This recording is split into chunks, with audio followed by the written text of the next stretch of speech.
ब्रह्मांड पृथ्वी को घेरने वाली अपार आकाश तथा उसमें उपस्थित सभी खगोलीय पिंड जैसे मंदाकिनी, तारे, ग्रह, उपग्रह आदि एवं संपूर्ण ऊर्जा को समग्र रूप से ब्रह्मांड यानी यूनिवर्स कहते हैं।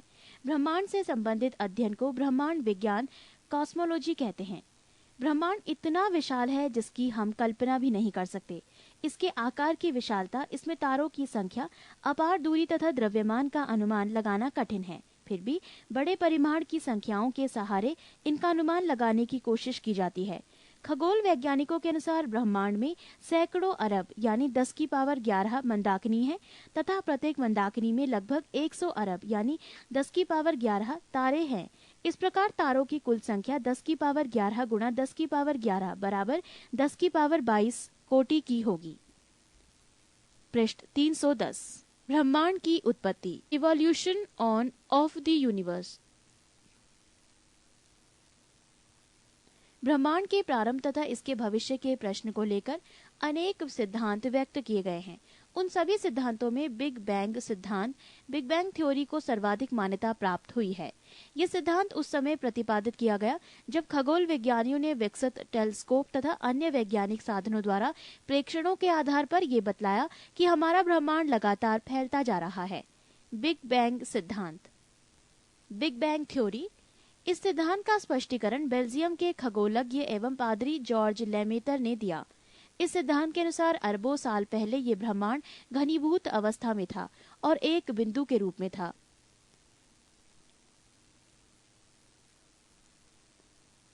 इस बिंदु को वैज्ञानिकों ने विलक्षणता का बिंदु, पॉइंट ऑफ सिंगुलैरिटी कहा है। इस बिंदु में एक महाविस्फोट हुआ और इसका विस्तार होना शुरू हो गया। इस महाविस्फोट ने अति सघन पिंड बिंदु को छिन्न भिन्न कर दिया और इस पिंड के टूटे हुए अंश अर्थात फोटोन तथा लेप्टोक्वार्क ग्लूऑन अंतरिक्ष में दूर दूर तक छिटक गए और उसी से आकाश गंगाएं बनी जो अभी तक भाग रही हैं। इस सिद्धांत के अनुसार बिग बैंग के तत्काल बाद एक सेकंड के कई गुना छोटे भाग के समय अंतराल से ब्रह्मांड परमाणविक आकार में बढ़कर कॉस्मिक आकार में बदल गया। तदुपरांत ब्रह्मांड के प्रसार की गति थोड़ी धीमी हुई पर इसका ताप काफी समय तक अत्यधिक रहा। 1 खरब वर्षों के उपरांत तारों तथा गैलेक्सियों का पहली बार अवतरण हुआ। हमारा सौरमंडल भी 4.5 खरब वर्ष पूर्व बना है। पृथ्वी पर जीवन की शुरुआत लगभग 0.37 खरब वर्ष पूर्व हुआ। हरमन बॉन्डी, थॉमस गोल्ड और फ्रेड हायल नाम के ब्रिटिश वैज्ञानिकों ने बिग बैंग सिद्धांत को चुनौती दी। उन्होंने 1948 ईस्वी में ब्रह्मांड की उत्पत्ति के एक नए सिद्धांत को प्रस्तुत किया जिसे स्थायी अवस्था सिद्धांत कहा जाता है। स्थायी अवस्था सिद्धांत, स्टेडी स्टेट थ्योरी। इस सिद्धांत के अनुसार ब्रह्मांड का ना तो महाविस्फोट के साथ आरंभ हुआ था, ना ही कभी इसका अंत होगा, अर्थात इस विशाल ब्रह्मांड का ना आदि है और ना अंत। इस सिद्धांत के अनुसार आकाश गंगाएं आपस में दूर तो होती जाती हैं, परंतु उनका आकाशीय घनत्व अपरिवर्तित रहता है, यानी दूर होती आकाश गंगाओं के बीच की खाली जगहों में नई आकाश गंगाएं बनती रहती हैं। इसीलिए ब्रह्मांड का पदार्थ घनत्व एकदम स्थिर बना रहता है। आज तक दिए गए सभी सिद्धांतों में बिग बैंग सिद्धांत को ही सबसे ज्यादा मान्यता प्राप्त हुई। बिग बैंग सिद्धांत का प्रतिपादन निम्नांकित 3 अन्वेषणों पर आधारित है। 1. ब्रह्मांड का लगातार प्रसार, continuous expansion of the universe. 2. ब्रह्मांड विद्युत चुंबकीय विकिरण से भरा है, universal is filled with electromagnetic radiation. 3. ब्रह्मांड का अधिकाधिक द्रव्यमान रहस्यमय ढंग से हमारी दृष्टि से परे है। Most of the mass of universe is mysteriously hidden from our view. ब्रह्मांड के प्रसार का सिद्धांत डॉपलर प्रभाव पर प्राप्त प्रेक्षण, जिसे अवरक्त विस्थापन रेडशिफ्ट कहा जाता है, पर आधारित है। अवरक्त विस्थापन रेडशिफ्ट। यदि हम प्रकाश स्रोत की ओर चलें तो प्रकाश तरंग की आवृत्ति में आभासी वृद्धि होगी, अर्थात ये दृश्य आप्रकाश के स्पेक्ट्रम के नीले वर्ण की ओर विस्थापित होगी। इसके विपरीत यदि प्रकाश स्रोत की दूरी हमसे बढ़ती जाए तो प्राप्त प्रकाश की आवृत्ति में आभासी ह्रास होगा और ये आवृत्ति दृश्य स्पेक्ट्रम के लाल वर्ण की ओर विस्थापित होगी।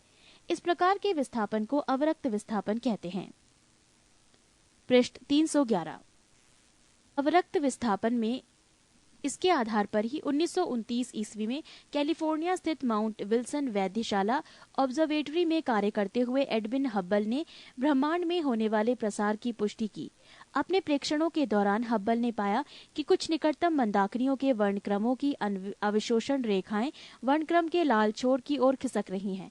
अतः अपने प्रेक्षणों के क्रम में वो निम्नलिखित 2 निष्कर्षों पर पहुंचे। 1. सभी मंदाकिनी गैलेक्सी हमसे दूर जा रहे हैं। 2. कोई मंदाकिनी हमसे जितनी दूरी पर है वो उतनी ही तेजी से हमसे दूर जा रहा है। इस प्रकार मंदाकिनी का वेग v दूरी d के समानुपाती होगा, अर्थात v डायरेक्टर प्रोपोर्शनल d या v = उपर्युक्त सूत्र को हब्बल का नियम कहते हैं। यहाँ h एक नियतांक है जिसे हब्बल नियतांक या हब्बल पैरामीटर कहा जाता है।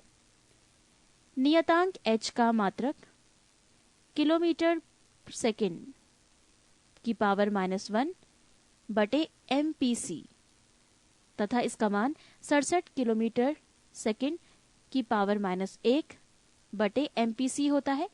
MPC mega parsec. Hubble parameter का मात्रक समय का व्युत्क्रम इनवर्स ऑफ टाइम होता है, अतः अवश्य ही समय का मात्रक होगा। इस प्रकार हम यदि समय को पीछे लेते जाएं तो ब्रह्मांड की आयु का आकलन से 15 × 10⁹ वर्ष आता है। प्राप्त प्रेक्षणों के आधार पर ब्रह्मांड की आयु 10 × 10⁹ वर्ष से 19 × 10⁹ वर्ष के बीच होती है।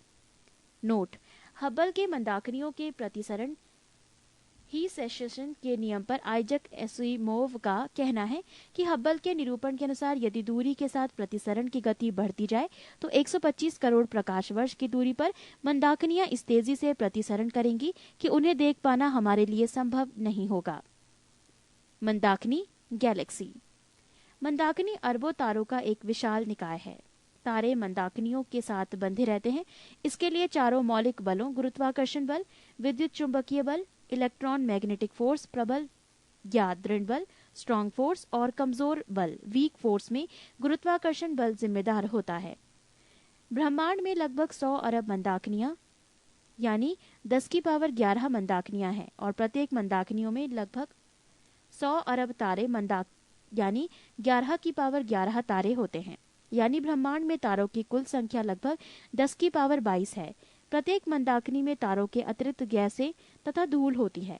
मंदाकिनी का 98% भाग तारों से तथा शेष 2% गैसों या धूल से बना है। नोट: मंदाकिनी की विशालता के कारण इसे प्रायद्वीप ब्रह्मांड कहा जाता है। मंदाकिनी का वर्गीकरण, क्लासिफिकेशन ऑफ गैलेक्सी। मंदाकिनियों को प्रायः उनके आकृति के आधार पर 3 वर्गों में बांटा गया है। 1 सर्पिल स्पाइरल, 2 दीर्घवृत्तीय एलिप्टिकल और 3 अनियमित इररेगुलर। अब तक की ज्ञात मंदाकिनियों में 80% सर्पिल, 17% और दीर्घवृत्तीय तथा 3% अनियमित आकार वाली हैं। हमारी मंदाकिनी दुग्ध मेखला, मिल्की वे या आकाशगंगा और इसकी सबसे नजदीकी मंदाकिनी देवयानी एंड्रोमेडा सर्पिल आकार वाली मंदाकिनी है। सर्पिल मंदाकिनियां दूसरी मंदाकिनियों से प्रायः काफी बड़ी होती है। दुग्ध मेखला, our own galaxy the milky way. हमारा सौरमंडल दुग्ध मेखला, मिल्की वे या आकाशगंगा नामक मंदाकिनी का सदस्य है। इसकी व्यास लगभग 10⁵ प्रकाश वर्ष और ये मंथर गति से चक्कर काट रही है। दुग्ध मेखला मंदाकिनी अपने केंद्र के चारों ओर धीरे धीरे घूमती है और तारे इसके केंद्र के चारों ओर धीरे धीरे घूमते हैं। सूर्य भी सौरमंडल सहित इसके केंद्र के चारों ओर घूर्णन करता है। इसे एक परिक्रमा पूरी करने में लगभग 250 मिलियन 250 करोड़ वर्ष लगता है। पृथ्वी पर लोग दुग्ध मेखला मंदाकिनी का अभिमुख दृश्य एंड ऑन व्यू और साइड व्यू देख पाते हैं क्योंकि पृथ्वी स्वयं इस मंदाकिनी का हिस्सा है। पृष्ठ 312। हमारी मंदाकिनी के में तारे चपटी चक्री का नुमा संरचना में अंतर्वृष्ट होते हैं जो अंतरिक्ष के अंदर 10⁵ प्रकाश वर्ष तक फैली होती है।